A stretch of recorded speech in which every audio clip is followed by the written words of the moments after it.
Tayo po ay mag-aaral sa topic na nagsasabing preparing for difficult times. Paghahanda para sa isang mahihirap na mga panahon, mga kapatid. Bagamat may mga dumarating sa atin na hindi natin inaasahan, ang Diyos, mga kapatid, kung ating basahin ang Isaiah chapter 41 verse 10, huwag kang matakot sapagkat ako'y sumasayo. Huwag kang manglupaypay sapagkat ako'y iyong Diyos. Aking palalakasin ka, oo, aking tutulungan ka, oo, aking aalalayan ka ng kanang kamay ng aking katwiran. Fear not, for I am with you. Be not dismayed, for I am your God.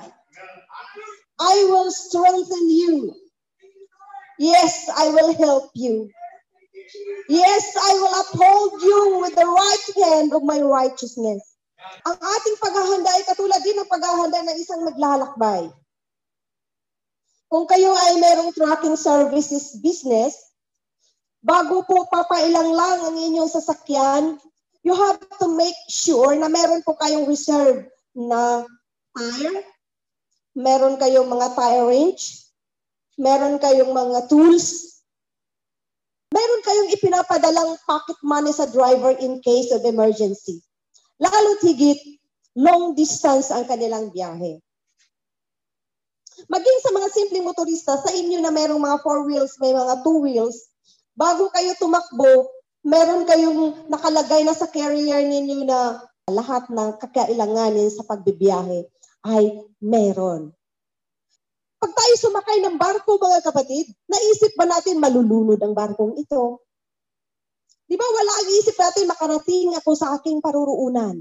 Pero ang alam natin, mayroong area sa barko na nandoon yung life vest. In case of emergency, isuot natin yun para makalutang tayo, lalo tigit hindi tayo marunong lumangoy. Makalutang tayo at ma-rescue lamang tayo kung in case of emergency. Pero it does not mean na sasakay ako ngayon, malulunod itong barko, lalapit na ako sa life vest. Sa airplane, mga kapatid, meron din. Meron tayong paghahanda. And we, as strangers sa daigdig na ito, manlalakbay tayo sa daigdig na ito, we are advised to prepare. From time to time, we are advised to prepare. Kaya sa ating kapanahunan ngayon, in our generation, tayo po ay nakakaharap na mga ganitong bagay. Kung ang mga lolo't lula, kanunuan natin ay nakaka-encounter sila ng giyera panahon ng Hapon, giyera panahon ng Americans, tayo naman hindi. Iba ang nararanasan natin ngayon. Sa inyong mga henerasyon, sa inyong mga anak, sa ating mga anak, sa ating magiging mga apo, kayo yung mga tao na pwedeng mag-train sa kanila how to prepare themselves. At huwag natin kalimutan, mga kapatid, na ihanda sila sa martyrdom. Huwag natin kalimutan na hindi easy ang life. Ihanda ninyo sila sa paano magiging martyr in behalf of the Lord Jesus Christ.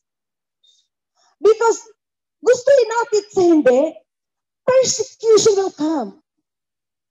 Darating at darating ang mga matitinding persecution, mga kapatid. And how could our young ones endure kapag hindi po natin sila inihanda sa ganung bagay? Sa ngayon pa lang, kahit turuan na how to stand, how to live a life sa mga ganitong sitwasyon. Dahil ang buhay natin ngayon, hindi natin alam kung anong magaganap bukas makalawa.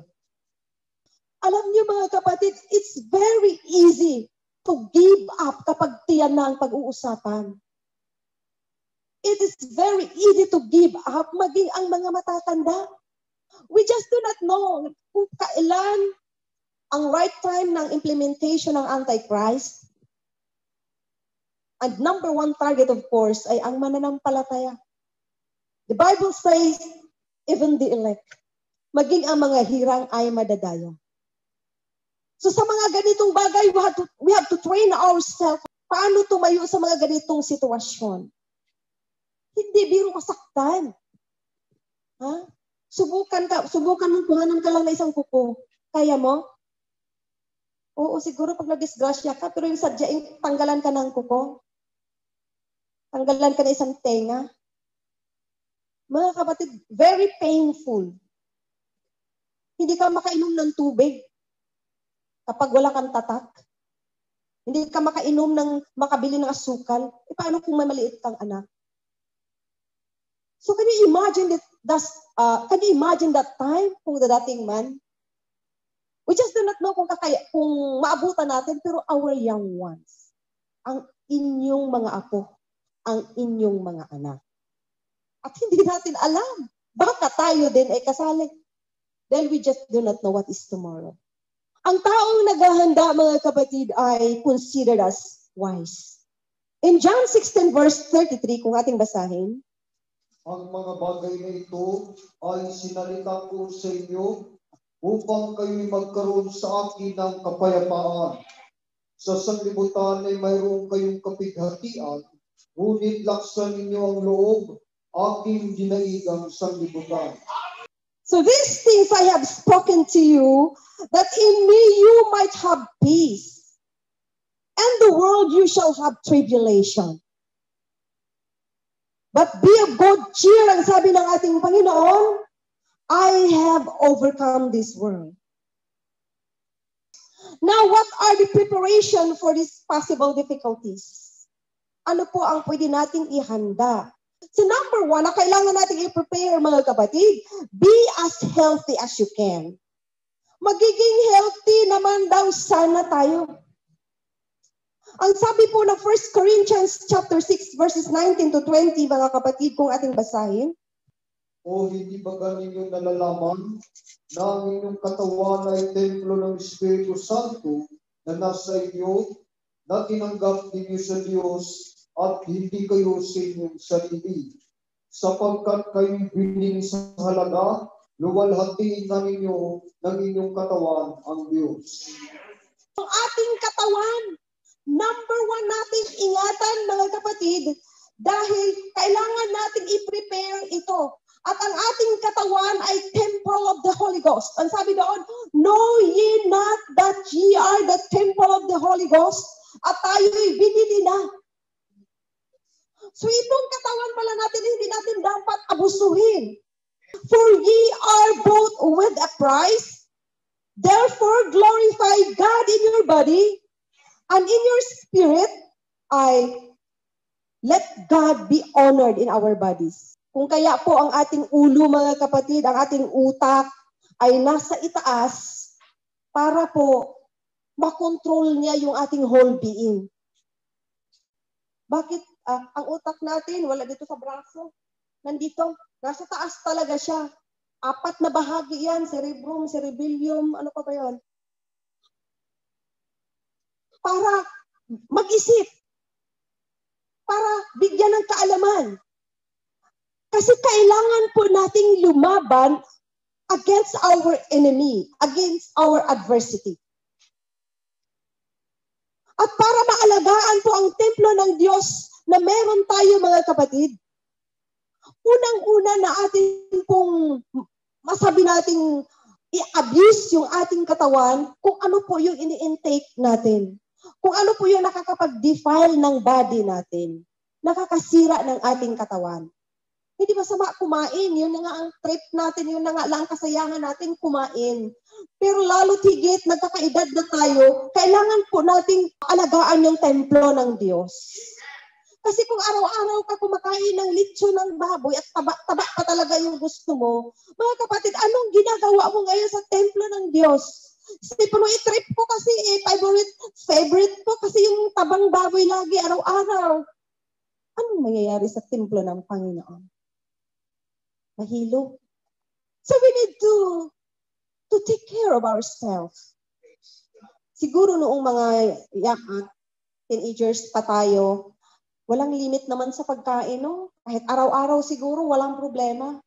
Pero noong nagka-juniors, seniors na, medyo adjust na talaga tayo dahil Alam niyo po yung hindi na normal yung ating katawan? Ano notice niyo yun? Gapang ka na, hindi ka pa makatayo. Ibig sabihin, hindi na talaga ito normal. Alam niyo yung hindi na rin normal yung iyong paghinga. Pero wala pa rin tayong patid sa pagkain kahit alas 12 ng gabi. Gusto pa rin natin kumain ng sangkatirba. What are you doing with your temple? Pero yun kasi ang nais natin, yan ang gusto natin. Pero isipin mo, this is a temple of the Holy Ghost. So kailangan din pala nating alagaan ito dahil mayroon naman kasing takdang panahon na ito'y babawiin ng Diyos. Pero we have to take care of this temple dahil dwelling place ng ating Panginoon. Dahil ang ating dapat ihanda yung sarili natin.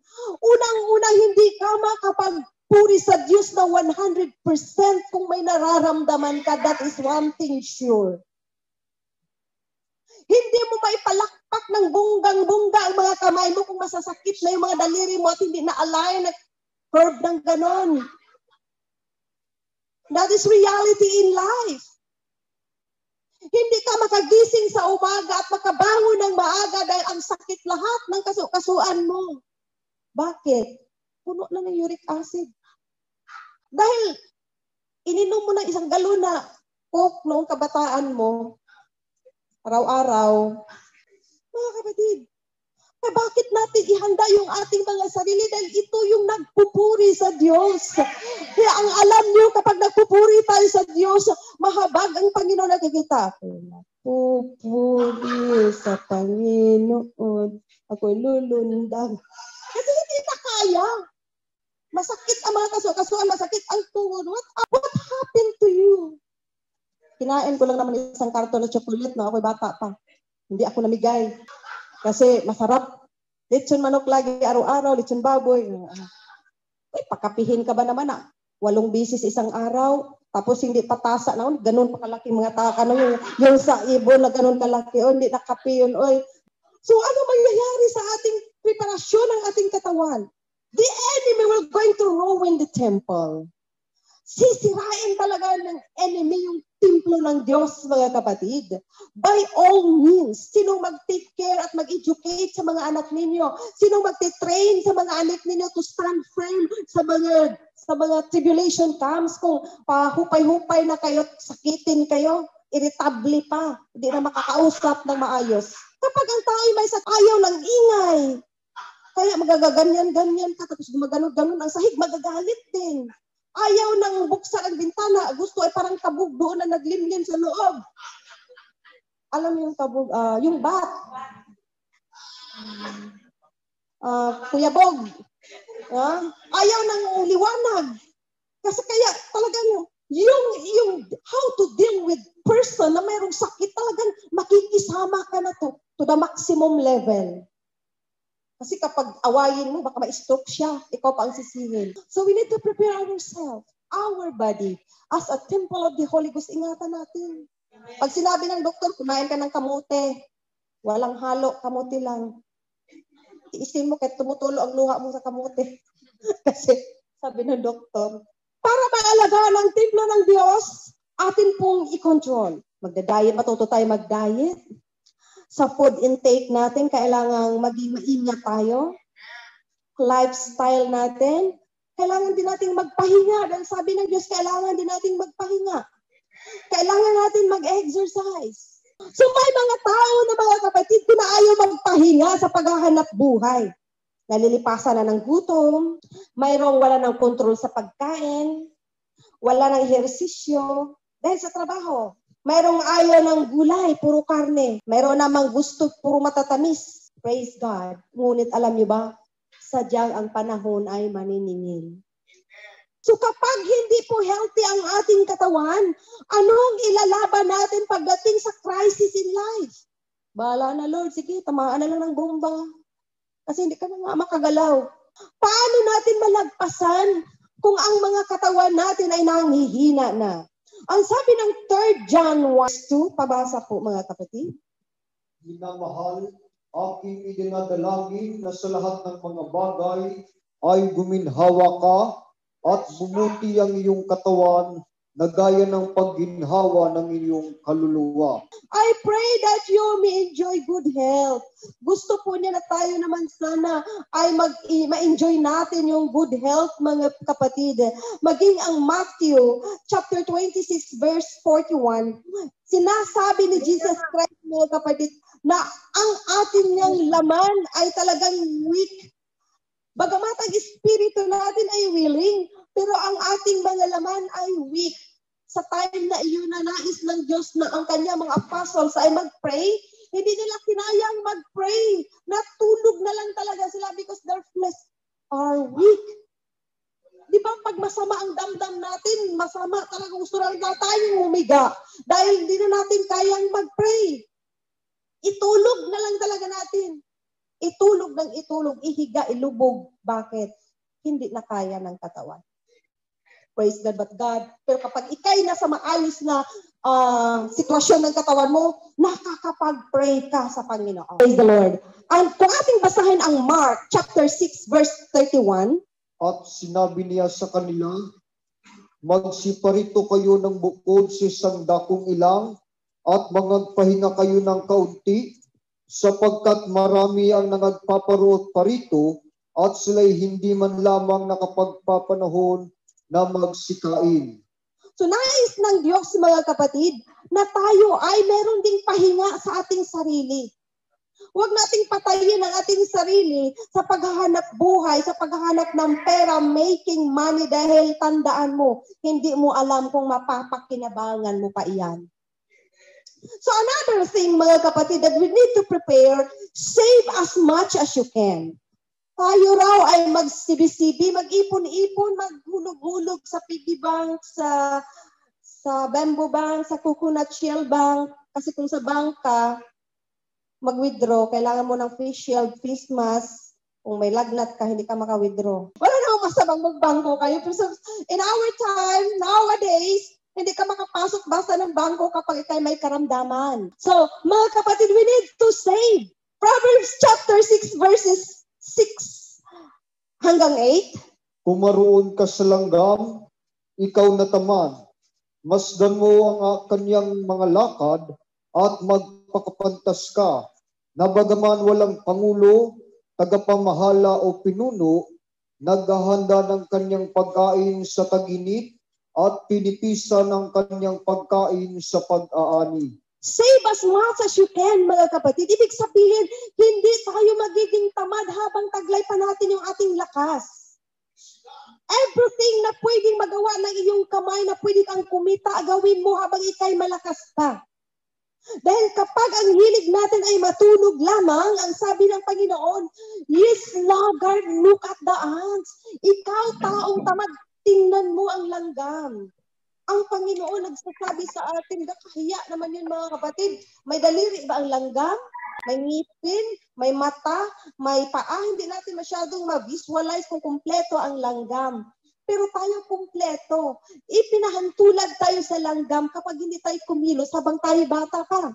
At itinuturo sa atin na as much as possible, mag-save tayo. Dahil kapag may isiniksik ka, mayroon kang madudukot. Kapag mayroon kang inalkansya, mayroon kang babasagin. Sabi nila, wala namang maisave, kulang pa sa bigas.